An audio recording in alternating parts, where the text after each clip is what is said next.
Hello, good morning, नमस्कार। आधुनिक भारत में यूरोपीय कंपनी के आगमन की चर्चा हम करते हैं।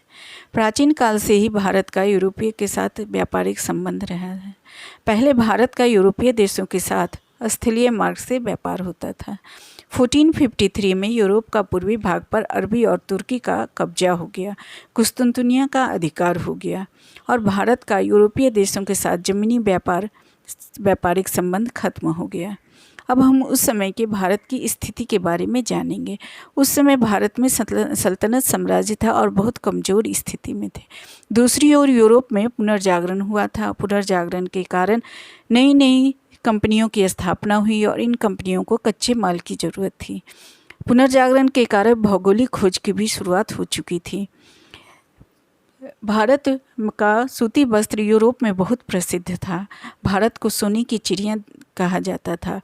भारत के मसालों का कारण भी यूरोप में बहुत प्रसिद्ध था। भारत की समृद्धि को देखते हुए यूरोप फिर से भारत के साथ व्यापारिक संबंध स्थापित करना चाहते थे। व्यापार के लिए भारत में बहुत से यूरोपीय कंपनी का आगमन हुआ। इसमें से 4 बहुत महत्वपूर्ण थे: पुर्तगाल, डच, अंग्रेज और फ्रांसीसी। पुर्तगाल का आगमन 1498 में हुआ। पुर्तगाली नाविक वास्को डी गामा समुद्र मार्ग द्वारा अफ्रीका से होते हुए कालीकट में पहुँचे। यहाँ से वे बहुत सारे मसालों को ले जाकर अपने देश में इसका व्यापार किए। इससे उन्हें 60 गुना ज़्यादा फ़ायदा हुआ। इनके इस मुनाफे को देखते हुए बहुत से पुर्तगाली व्यापार के लिए इंडिया आए। 1503 में व्यापार के लिए पुर्तगालियों ने गोवा में अपना व्यापारिक कंपनी की स्थापना की। कोचीन को व्यापारिक कोठी बनाई गई। सबसे पहले फ्रांसिस्को डी अल्मीडा ने पानी पर कब्जा किया और शांत जल की नीति अपनाई। उसके नीति के आधार पर कोई बाहरी देश उसके परमिशन के बिना भारत में नहीं पहुंच सकता था। दूसरा, अल्बुर्बक, ये पुर्तगाली कंपनी का वास्तविक संस्थापक था। ये पुर्तगाली कंपनी की स्थापना की, गोवा में कंपनी की स्थापना कर अपना जड़ भारत में बहुत मजबूत किया। आदर शाह को हराकर गोवा पर अधिकार कर लिया और गोवा टेरिटोरी पर का मालिक बन गया। सती प्रथा को अपने फ़ायदे के लिए बंद करवाया और भारतीय महिलाओं से शादी कर पुर्तगालियों की आबादी बढ़ाई। नूना डी कुन्हा, ये गोवा को अपना राजधानी बनाया और दमन और दीप को भारत से छीन लिया। इस प्रकार ये बहुत ताकत के रूप में उभरे। इनकी टक्कर डच से हुई। डच 1605 में मसूलीपट्टनम में कंपनियों की स्थापना की। डच मालवार पर अधिकार कर लिया और पुर्तगाल को हरा दिया। इस समय यूरोपीय देशों के बीच संघर्ष देखने को मिला। अब पुर्तगाल को एहसास हो रहा था कि डच एक शक्ति के रूप में उनके सामने आ रहा है।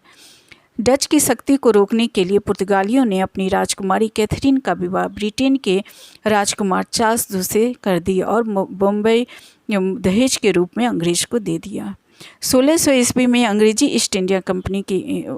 कंपनी भारत आई। एलिजाबेथ प्रथम ने ईस्ट इंडिया कंपनी को भारत के उत्तर पूर्वी मार्ग से व्यापार के लिए भेजा। इस तरह भारत में ब्रिटेन कंपनी की स्थापना चालू हो गई। ब्रिटेन भारत की स्थिति को देखते हुए अपने व्यापार को बढ़ाया और कंपनी की स्थापना की। इस तरह ईस्ट इंडिया कंपनी का आगमन हुआ। 1608 में गुजरात में सूरत में ईस्ट इंडिया कंपनी की स्थापना हुई।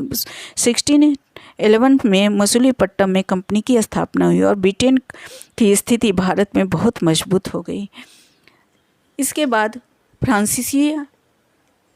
फ्रांसीसियों का आगमन भारत में हुआ। 1664 में फ्रांस में लुई 14वां का शासन में भारत फ्रांसीसी कंपनी की स्थापना हुई। व्यापार के सिलसिले में ये भारत आए और 1668 में सूरत में कंपनी की स्थापना की। फिर 1669 में मसूलीपट्टनम में अपनी कंपनी बनाई। इस समय अंग्रेज और फ्रांसीसियों के बीच काफ़ी संघर्ष हुआ। इस संघर्ष का नाम कर्नाटक युद्ध के नाम से जाना जाता है।